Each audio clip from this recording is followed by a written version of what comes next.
Mas aí, por exemplo, algumas igrejas às vezes afasta do ministério por algum tempo e passado esse tempo a pessoa pode retornar. Isso não seria meio que um perdão daquele erro? Não seria otorgado àquela autoridade eclesiástica o perdão ou a expiação daquele pecado cometido? Quando você passava na porta dessas igrejas, você conseguia não só o perdão para si, mas também o perdão dos seus entes que haviam morrido. E essa questão também de onde que surgiu isso? Eu confessar os meus pecados a um padre. Quando Jesus enviou os apóstolos, ele não deu esse poder aos apóstolos, a quem perdoar os pecados serão perdoados? Se já houve o pecado, porque se foi praticado sexo antes do casamento, isso na Bíblia é fornicação, então eu não vou agora invocar uma bênção para que os corpos se unam, uma vez que isso já aconteceu. Entendi. Perdão. Esse é um tema muito especial. Quem não precisou, na sua vida, oferecer ou pedir perdão em algum momento? Nós somos tão falhos, né? E precisamos conviver com essa realidade. Sabe que o tema do perdão é um tema que deveria ser mais abordado em nossas igrejas, né? Nos nossos ambientes de estudo da Bíblia. Sabe por quê? Porque é uma realidade constante nossa, o viver, o ter dificuldades, o pecar, e o perdão sempre tem que estar presente. Então, é uma doutrina essencial do cristianismo. Como que a gente obtém o perdão dos pecados, uma vez que somos pecadores e carecemos da graça de Cristo. Olha o que fez Davi após haver pecado contra Deus. Ele escreveu o Salmo 32, e lá no Salmo 32, no verso 1, ele diz: bem-aventurado aquele cuja iniquidade é perdoada e cujo pecado é coberto. Feliz, diz Davi, quem tem o seu pecado perdoado, a sua iniquidade coberta. E ele diz no verso 5, confessei-te o meu pecado e a minha iniquidade não mais ocultei. Disse, confessarei ao Senhor as minhas transgressões e tu perdoaste a iniquidade do meu pecado. Então Davi tinha consciência do seu pecado e ele confessava ao Senhor. E ele também acreditava que Deus perdoaria a sua iniquidade. Agora, quem é somente que pode perdoar pecados? Davi diz o Salmo que ele confessou ao Senhor. Alguém além de Deus pode perdoar pecados? Vamos ler dois textos que nos ajudam. Salmo 130, versículo 4. Contigo, porém, está o perdão, para que te temam. O perdão está com Deus. Com Ele está o perdão. E o próprio Cristo, em Marcos 2, verso 7, foi acusado de haver pecado por ter perdoado pecados. Olha o que diz o texto sagrado. Por que fala ele deste modo? Isto é blasfêmia. Quem pode perdoar pecados senão um, que é Deus? Então, aqui em Marcos capítulo 2, você tem a cena de Jesus perdoando o pecado de alguém. E quando Jesus perdoa o pecado, os judeus o acusam dizendo, você cometeu blasfêmia. Quem é que pode perdoar pecados, senão Deus? Agora, Jesus não cometeu blasfêmia, né? Porque Ele é Deus. Ele podia perdoar pecados. Então, o raciocínio dos judeus estava correto. Só Deus pode perdoar pecados. Só que eles não reconheciam que Jesus era Deus. E Jesus era. Então, a Bíblia é clara em dizer que só há um ser que pode perdoar pecados. E esse ser é Deus. Fernanda? Então, pastor, como eu venho de uma família católica, né?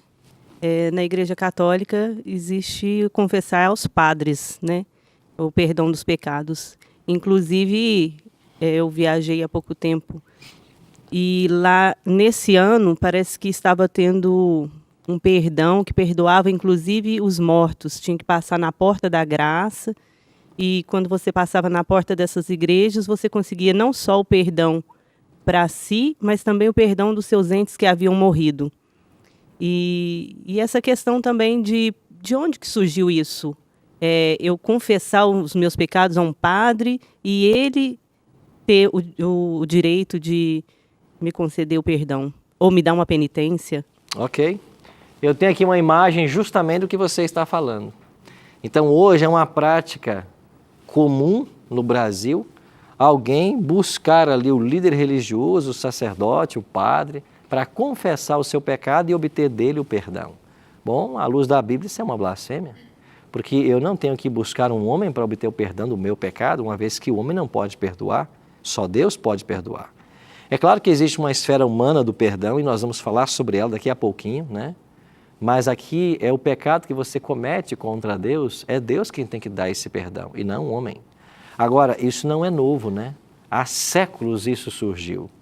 E na realidade, quando surgiu essa ideia de que o sacerdote, né, ele tinha ali o poder de perdoar pecados, é na tentativa de manter um sacerdócio que era praticado no Antigo Testamento. Porque no Antigo Testamento, quando alguém pecava, ele trazia uma oferta, um animal, até o santuário, e lá na presença do sacerdote, ele confessava o seu pecado. Então esse sistema de confissões de pecado permaneceu em todo o Antigo Testamento. Mas quando veio Cristo, e ele morre, e como era tipificado pelas ofertas de animais, então agora Cristo tornou-se o nosso sumo sacerdote para sempre, como ensina o livro de Hebreus. E Cristo agora está no santuário. Então o pecador buscava o sacerdote no santuário para obter o perdão. Agora nós buscamos a Cristo que também está num santuário, só que no céu, para obter o perdão. Agora, a Igreja Romana tentou estabelecer um sacerdócio na terra, perene, e tentou trazer para esse sacerdote a prerrogativa que tinha o sacerdote do Antigo Testamento. Mas isso é uma blasfêmia à luz da Bíblia. Nenhum homem tem poder de perdoar pecados, muito menos confessar pecado de quem já morreu. Ora, como que eu posso confessar ou pedir que Deus perdoe o pecado de alguém que já morreu? A pessoa, quando morre, o caso dela está selado, ou para a salvação ou para a perdição. Quem está morto está com o caso decidido. Ou ele morreu salvo, ou ele morreu perdido. Não existe a possibilidade de você obter um perdão estando morto. Nós vamos estudar hoje 3 condições bíblicas para que o pecado seja perdoado. Agora, essas condições só podem ser preenchidas por quem está vivo, porque é a própria pessoa que tem que preencher a condição. Então, essa história de orar por mortos ou pedir perdão por quem já morreu não tem o aval, a aprovação da Bíblia Sagrada. Adilson? Eu estou tentando entender o perdão do pecado, a confissão do pecado ao padre que a Igreja Católica faz. Porque a Igreja Católica se considera apostólica. E quando Jesus enviou os apóstolos, ele não deu esse poder aos apóstolos, a quem perdoar os pecados serão perdoados? Será que não é baseado nessa explicação? Esse é um dos textos que eles usam. Mas o que disse Cristo nessa ordem? Quando alguém ofende você, e Tiago vai explicar isso, você pode dar perdão a essa pessoa, porque alguém te ofendeu. Agora, se alguém pecou contra Deus, você não pode perdoar esse pecado. Então, o perdão na Bíblia ele tem uma dimensão horizontal e uma dimensão vertical. Na dimensão horizontal, nós temos que perdoar aquele que nos ofende. Isso até faz parte da oração modelo, né? Perdoa as nossas dívidas, assim como os perdoamos os nossos devedores. Então, alguém ofendeu você, você sim deve perdoar. Agora, quando alguém peca contra Deus e ofende a Deus, isso nada tem a ver com você nem comigo. A pessoa tem que confessar a Deus. O problema é que nessa doutrina romana, todos os pecados passam pelo sacerdote. É ele que vai resolver o problema. E não só isso, se dá algum tipo de penitência para que o perdão seja alcançado. Como que se pecado pudesse ser perdoado por uma obra humana. Eu faço alguma coisa para obter o perdão. Isso tem a ver com a atitude do coração. Isso tem a ver com o sentimento. Não tem a ver com a questão de que eu vou fazer isso ou aquilo para obter o perdão de Deus. Deus não negocia com o ser humano. Não é assim que acontece, certo? Mas vamos entender um pouquinho mais dessa realidade do perdão. Cristo somente pode perdoar pecados porque Ele tornou-se o nosso advogado no santuário. Tem um texto que você pode ler comigo agora, que me veio à mente, 1 João, capítulo 2. Olha aí, lá no finalzinho da Bíblia, na primeira carta de João, no capítulo 2, verso 1, um texto muito conhecido, página 824. Bem no finalzinho da Bíblia, página 824. João escreveu assim, 1 João, capítulo 2, verso 1. Filhinhos meus, estas coisas vos escrevo para que não pequeis. Se todavia alguém pecar, temos um advogado aonde? Junto ao Pai. Quem é ele? Jesus Cristo, o justo. Olha aqui o primeiro capítulo no verso 9. Se confessarmos os nossos pecados, Ele é fiel e justo para perdoar os nossos pecados e nos purificar de toda injustiça. Então a Bíblia é clara em dizer que é Cristo quem tem o poder de perdoar. E se no Antigo Testamento você tinha um sistema do santuário estabelecido, que era o Evangelho em símbolos, o pecador ia até o santuário e lá diante do sacerdote ele confessava o seu pecado e o animal morria. Agora Cristo veio e morreu como Cordeiro de Deus. E ele foi para o santuário celestial após a ressurreição. Agora você, quando peca, o que você faz? Você continua indo ao sacerdote, só que ao sacerdote celestial. É o Cristo que morreu por você. E porque ele morreu, ele tem o poder de perdoar os nossos pecados. Ninguém mais. Então nós temos que deixar bem claro isto, que Jesus é o nosso sacerdote no sumo santuário celestial. O ser humano também pode perdoar pecados. Olha o que diz o texto de João, e quem sabe é Dilson, esse texto que você estava se referindo. Se de alguns perdoardes os pecados, ser-lhe-ão perdoados, e se lhe retiverdes, serão retidos. E o outro texto de Efésios, antes sede uns para com os outros benignos, compassivos, perdoando-vos como? Esse é o contexto da passagem. Então, se eu perdoar, se eu for perdoado, é a dimensão horizontal do perdão. É a prática entre nós, seres humanos.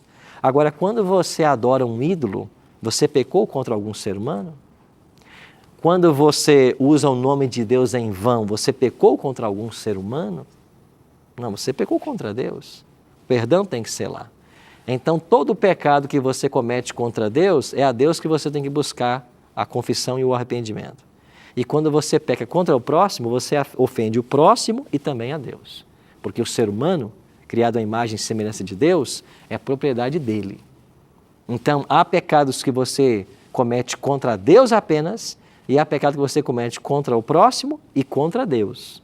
Porque o nosso próximo é possessão de Deus. Esmeralda?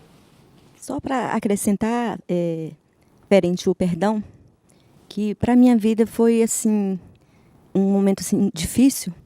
E quando, assim, lendo a Bíblia, vendo um estudo, e aí eu tive assim, entendimento de que o perdão é uma chave para que as coisas começassem a fluir, né? Tanto na comunhão com Deus, como a paz de espírito, né? E às vezes a gente fala, você não sabe porque você passou o que eu passei. É fácil falar para você perdoar, mas quando a gente entende mesmo, né, que o perdão é muito importante para que rompa, para as coisas comecem a fluir, para você ter um caminhar com Deus, é muito importante, né, para quem possa estar ouvindo, né, libere o perdão se tem esse coração duro, triste, para papai poder operar, né, e a gente ter uma caminhada com o Pai. É verdade. A gente sempre diz aqui, Esmeralda, que o perdão ele é terapêutico. Então, quem aprende a perdoar, quem perdoa, ele cura a sua alma. O perdão traz cura. Agora, quem guarda o rancor e não estende o perdão, esse vai sofrer e pode até adoecer por essa falta de perdão. É verdade. Então, nós somos estimulados a dar o perdão sempre. Gisele? Dentro dessa ótica aí de confessar, né, e falar com os irmãos, baseado em que algumas igrejas, ela até fala para falar com os irmãos, aí tem até exortação, às vezes tem até uma disciplina, parece-me, que é aplicada. Seria dentro dessa dinâmica também de pecados e perdão, ou seria outra coisa? Você tem essa dinâmica sim na Bíblia, né? O apóstolo Paulo orientando principalmente a igreja de Corinto sobre como deveriam proceder com quem estava em pecado. Então a igreja tem a responsabilidade de ajudar os membros. E disciplina na Bíblia, ela é sempre restaurativa, nunca punitiva. Então, quando alguém comete um pecado público, que traz opróbrio à comunidade, à igreja, essa comunidade tem que lidar com essa situação. O caso tem que ser resolvido. E se for preciso aplicar uma disciplina, a pessoa tem que ser disciplinada para que ela entenda que o que ela fez foi errado e trouxe opróbrio à igreja, à causa de Deus. Porque se não houver disciplina eclesiástica, as pessoas que fizerem as coisas erradas e não forem por isso corrigidas, ninguém saberá o que é certo e o que é errado. Então a disciplina eclesiástica tem a função primária de resgatar o pecador, mas há uma função secundária, tornar claro para as pessoas o que é certo e o que é errado. Posso dar um exemplo para você? No passado eu fui procurado para realizar uma cerimônia de casamento e tudo estava alinhado para que isso acontecesse. até que eu descubro que a pessoa que se casaria, a noiva, ela estava grávida. E a gente entende pela Bíblia que a relação sexual só pode acontecer após o casamento. Ou seja, ela havia quebrado um mandamento de Deus. Então isso tornou-se público porque a criança estava sendo gerada. Então teve que se lidar com o caso de forma pública. Então veja, se isso não acontece, então a gente passa a mensagem de que qualquer um pode ter relação sexual, pode até engravidar, ter filhos e ainda casar no religioso. Veja, a bênção religiosa que se dá no casamento é para a união de corpos. Se já houve a união, não existe essa bênção. Certo? A gente não pede essa bênção.